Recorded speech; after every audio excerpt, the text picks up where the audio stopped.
জনসাধারণের স্বাস্থ্য পরিষেবার সুযোগ করে দিতে পাশে দাঁড়ালো আগরতলা পুর নিগমের 18 নম্বর ওয়ার্ড। এর অংশ হিসেবে বুধবার এই ওয়ার্ডের কর্পোরেটরের ঐকান্তিক উদ্যোগে স্থানীয় ধনন্তরী আম আরবান আয়ুষ্মান আরোগ্য মন্দিরে এক বিনামূল্যে স্বাস্থ্য পরিষেবা শিবিরের আয়োজন করা হয়। এই শিবিরে মানুষের চিকিৎসার সুবিধার্থে আভা কার্ড, প্রধানমন্ত্রী আয়ুষ্মান যোজনা এবং মুখ্যমন্ত্রী জন আরোগ্য যোজনার কার্ড বিনামূল্যে করে দেওয়ার উদ্যোগ নেওয়া হয়। এলাকার প্রায় শতাধিক নাগরিক এই পরিষেবার সুযোগ গ্রহণে সামিল হন।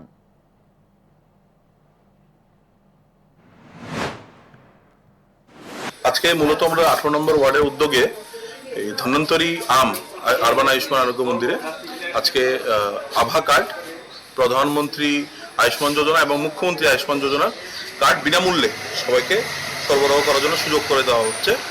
তাই এই ক্যাম্পটি করা হয়েছে।